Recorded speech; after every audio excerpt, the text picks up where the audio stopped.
आज हम chemical kinetics के लास्ट टॉपिक को डिस्कस कर रहे हैं, that is collision theory of chemical reactions. इसके बाद केमिकल काइनेटिक्स खत्म हो जाएगी।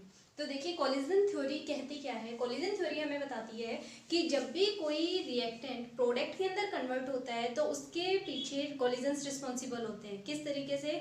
दो रिएक्टेंट मॉलिक्यूल जो है अगर वो प्रॉपर ओरिएंटेशन और प्रॉपर एनर्जी के साथ प्रेजेंट है तो वो दोनों आपस में स्ट्राइक करेंगे, कोलाइड करेंगे और एक सुटेबल मॉलिक्यूल के अंदर कन्वर्ट हो जाएंगे, दैट इज प्रोडक्ट मॉलिक्यूल। अगर इन दोनों फैक्टर में से कोई एक भी फैक्टर इसे फेवर नहीं करता है तो कभी भी जो रिएक्टेंट मॉलिक्यूल्स हैं वो प्रोडक्ट के अंदर कन्वर्ट नहीं होंगे। ये सबसे पहले किसने बताया था? कोलिजन थ्योरी ने एक्सप्लेन किया था इस चीज को। मैंने यहाँ शॉर्ट में लिखा हुआ है।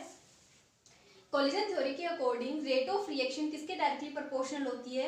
रेट ऑफ फ्रीक्वेंसी के। और रेट ऑफ फ्रीक्वेंसी का क्या मतलब है यहाँ पे? नंबर ऑफ इफेक्टिव कोलिजन्स पर सेकंड पर यूनिट वॉल्यूम। यानी अगर नॉर्मली हम कहें तो ये कह सकते हैं कि रेट ऑफ रिएक्शन किसके डायरेक्टली प्रोपोर्शनल है?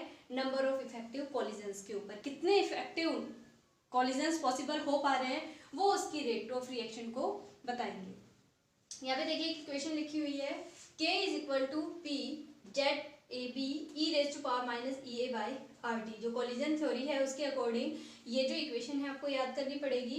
डायरेक्ट इसे ही याद कर लें आप। जेड ए बी क्या है? यहाँ पे कोलिजन फ्रीक्वेंसी है बिटवीन किस किस के बीच में? मॉलिक्यूल ए और कोई मॉलिक्यूल बी है। ए और बी मॉलिक्यूल के बीच की जो कोलिजन फ्रीक्वेंसी है उसे हम किससे रिप्रेजेंट कर रहे हैं? जेड ए बी से। और पी क्या है यहाँ पे? ओरिएंटेशन फैक्टर कह सकते हैं आप इसे, या फिर स्टेजिक फैक्टर कह सकते हैं, या फिर प्रोबेबिलिटी फैक्टर कह सकते हैं। इन तीनों में से किसी भी फैक्टर का नाम इसे दिया जा सकता है। ई ए क्या है यहाँ पे? Activation energy, R is the gas constant and T is the temperature. ये तीनों चीजें हम पहले डिस्कस कर चुके हैं, सिर्फ ये दो टर्म यहाँ पे नई ऐड हुई है तो वो मैंने यहाँ पे लिख दी है। अब देखिए जो कोलिजन थ्योरी है ये क्या कहता है कि जितना इफेक्टिवली कोलिजन होगा मॉलिक्यूल्स के बीच में उतना ही जो रेट ऑफ रिएक्शन है वो ज्यादा होगा। यानी उतने ही जो रिएक्टेंट मॉलिक्यूल्स है वो किस में कन्वर्ट होंगे? प्रोडक्ट मॉलिक्यूल के अंदर कन्वर्ट होंगे। और अगर इतने इफेक्टिवली कोलाइड कर रहे हैं आपस में दो मॉलिक्यूल्स तो उनके लिए उन्हें एनर्जी भी चाहिए। एनर्जी कितनी चाहिए और ओरिएंटेशन भी कैसा होना चाहिए?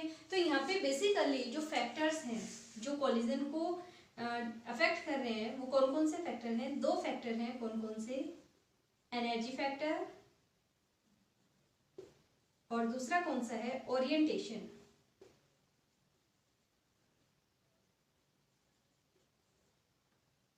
कौन कौन से दो फैक्टर है यहाँ पे? एनर्जी फैक्टर है और दूसरा ओरिएंटेशन फैक्टर है।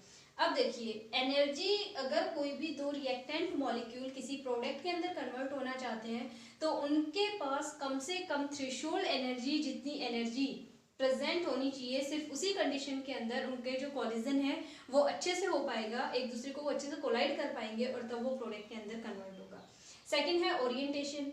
अब देखो ओरिएंटेशन का क्या मतलब है? यहाँ पे ओरिएंटेशन भी प्रॉपर होना चाहिए। अगर दो मॉलिक्यूल्स के बीच में बॉन्ड बनना है, ठीक है, तो अगर बॉन्ड बनना है और उनका ओरिएंटेशन, जिन दो एटम्स के बीच में बॉन्ड बनना है वो एक दूसरे की साइड आके स्ट्राइक करते हैं तो बॉन्ड बनने में आसानी रहेगी, इजीली जो रिएक्टेंट है वो प्रोडक्ट में कन्वर्ट हो जाएगा। लेकिन अगर इन केस ओरिएंटेशन इम्प्रॉपर हुआ तो उस टाइम पे कोलिजन, तो चाहे एनर्जी कितनी भी हो मॉलिक्यूल की, अगर ओरिएंटेशन प्रॉपर नहीं होगा तो कोलिजन वेस्ट हो जाएगा। जो रिएक्टेंट मॉलिक्यूल है वो प्रोडक्ट के अंदर कन्वर्ट नहीं हो पाएंगे। इसे एक एग्जांपल की हेल्प से समझते हैं। देखिए एक डायग्राम ड्रॉ करूंगी मैं यहाँ पे, जिसमें हमें पता चल जाएगा कि यहाँ पे कोलिजन किस तरीके से हो रहा है और कैसे मतलब ये एक दूसरे को अफेक्ट कर रहे हैं। देखिए मान लो मैंने कोई दो मॉलिक्यूल लिए, NO2 प्लस NO2, ओके, और इनसे मुझे प्रोडक्ट क्या मिलेगा? N2O4। पॉसिबिलिटी तो यही है कि अगर ये दोनों मॉलिक्यूल आपस में कोलाइड करते हैं तो एक प्रोडक्ट मॉलिक्यूल N2O4 मिलेगा। अब देखिए जो कोलिजन थ्योरी थी इसने क्या कंसीडर किया था कि जितने भी मॉलिक्यूल्स होते हैं, इनके जो एटम होते हैं या फिर मॉलिक्यूल होते हैं वो हार्ड स्फीयर होते हैं। क्या होते हैं? Hard sphere. तो इसने इस तरीके से कंसीडर कर लिया कि मान लो ये तो नाइट्रोजन है बीच के अंदर और इसके पास में क्या है? ये दो ऑक्सीजन मॉलिक्यूल इसके साथ अटैच है। इसी तरीके से ये दूसरा नाइट्रोजन है ना, और इसके साथ ये एक ऑक्सीजन और ये दूसरा वाला ऑक्सीजन अटैच है। जब इनके पास प्रॉपर एनर्जी होगी, यानी थ्रेशोल्ड एनर्जी के बराबर या उससे ज्यादा एनर्जी होगी तब ये क्या करेंगे, एक दूसरे, अब एनर्जी अच्छी है तो दोनों के बीच में जो कोलिजन है वो भी काफी अच्छे से हो सकता है। तो जैसे ही एक दूसरे को अप्रोच करेंगे, अब एनर्जी तो इनके पास है लेकिन ओरिएंटेशन मैटर कर रही है अब यहाँ पे। अब अगर ये नाइट्रोजन जो है ये इस दूसरे NO2 मॉलिक्यूल के नाइट्रोजन वाली साइड से ही आके अप्रोच कर ले, ये दोनों एक दूसरे को इसी तरीके से, ये जो साइड है इनकी, ये एक दूसरे को आके अगर साइमल्टेनियसली अप्रोच करते हैं तो डेफिनेटली प्रोडक्ट बनेगा और ये किस में कन्वर्ट हो जाएगा, N2O4 के अंदर। ठीक है, तो यहाँ पे दो फैक्टर जो थे, एनर्जी जो थी वो तो थी इनके पास प्रॉपर, लेकिन यहाँ पे ओरिएंटेशन भी क्या हो गया, proper orientation, proper orientation. Okay, अब दोनों चीजें अगर प्रॉपर है तो हमारा प्रोडक्ट बन गया बहुत आसानी से। ये रिएक्टेंट थे, यहाँ पे प्रॉपर ओरिएंटेशन हुआ, एक दूसरे को अप्रोच किया और ये किसमें, इन दोनों के नाइट्रोजन नाइट्रोजन के बीच में बॉन्ड बनाना था हमें, वो बन चुका है और ये किसमें कन्वर्ट हो गए, प्रोडक्ट के अंदर, जो कि क्या है, N2O4। अब सेम एग्जांपल देखिए, अगर मान लो एनर्जी इनके पास सफिशिएंट अमाउंट के अंदर प्रेजेंट होती लेकिन इनकी जो ओरिएंटेशन है वो इस तरीके से हो जाती। अब देखो जो बॉन्ड है वो किस किस के बीच में बनना था, नाइट्रोजन और नाइट्रोजन के बीच में, लेकिन एनर्जी दोनों मॉलिक्यूल के पास में काफी अच्छी है, लेकिन क्या हो रहा है यहाँ पे कि ओरिएंटेशन खराब हो गई है। यहाँ ओरिएंटेशन क्या हुआ, ऑक्सीजन मॉलिक्यूल अप्रोच कर रहा है नाइट्रोजन के साइड, तो जब ये आपस में कोलाइड करेंगे यहाँ पे तो कोलिजन किस तरीके से होगा, ये मॉलिक्यूल तो एज इट इज और ये ऑक्सीजन और यहाँ पे जो नाइट्रोजन है वो इस तरीके से आ जाएगा।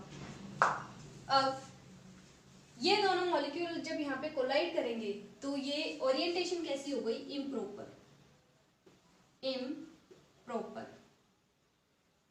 इम्प्रॉपर ओरिएंटेशन है। यानी अगर ये कितनी भी एनर्जी के साथ अब एक दूसरे के साथ कोलाइड कर ले, कभी भी प्रोडक्ट मॉलिक्यूल जनरेट नहीं होगा। इनफैक्ट क्या बना देगा, ये एक दूसरे के साथ ये कोलाइड करेंगे और दोबारा से अपने अपने रिएक्टेंट फॉर्म के अंदर, जो रिएक्टेंट मॉलिक्यूल थे उन्हीं के अंदर, उसी फॉर्म के अंदर रिटेन हो जाएंगे। तो अब पता चल रहा है यहाँ पे कि ओरिएंटेशन का क्या फैक्टर काम कर रहा है, कि भले ही एनर्जी कितनी भी हो, अगर ओरिएंटेशन प्रॉपर नहीं है, जिन दो एटम्स के बीच में बॉन्ड बनना है, अगर वो एक दूसरे को अप्रोच नहीं कर पा रहे हैं तो उस केस के अंदर हमारी जो ओरिएंटेशन होती है वो इम्प्रॉपर तरीके की होती है। और अगर एक भी फैक्टर, चाहे तो ओरिएंटेशन इम्प्रॉपर हो जाए चाहे एनर्जी कम रह जाए, दोनों ही केस के अंदर प्रोडक्ट बनना इम्पॉसिबल होता है। तो यहाँ पे अच्छे से आपको समझ में आ गया होगा, ये एग्जांपल अपनी नोटबुक में लिख लें जब आप नोट्स बनाए उस टाइम पे। तो कोलिजन थ्योरी में देखिए इसकी एक लिमिटेशन क्या रह गई कि इसने जब कोलिजन थ्योरी को एक्सप्लेन किया गया तो इसने बहुत सारे एग्जांपल्स को एक्सप्लेन कर दिया था इस थ्योरी के अकॉर्डिंग। एनर्जी और जो ओरिएंटेशन का इसने फैक्टर उठाया था, इनके अकॉर्डिंग ये बहुत सारे एग्जांपल्स को एक्सप्लेन करने में सक्सेसफुल रहा। लेकिन इसने एक गड़बड़ कर दी, क्या कि इसने कहा था, कोलिजन थ्योरी जब दी गई तो उसमें कहा गया था कि जो कोलिजन के लिए जो भी मॉलिक्यूल्स वगैरह हम कंसीडर करते हैं वो हार्ड स्फीयर होते हैं। ठीक है, तो उसी तरीके से एक्सप्लेन कर दिया।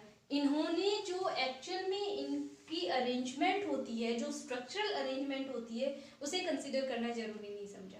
तो ये चीज़ की एक मेन ड्रॉबैक है जो आगे आप नेक्स्ट जब भी आप बड़ी क्लासेस में जाएंगे तो उस टाइम पे आप उसको पढ़ेंगे। ओके, तो कोलिजन थ्योरी थी, आई होप समझ में आया होगा, अच्छे से पढ़े इसे। और इसके ऊपर जो केमिकल काइनेटिक्स है इसके ऊपर कुछ एक न्यूमेरिकल्स हैं वो नेक्स्ट वीडियो के अंदर मैं डालूंगी।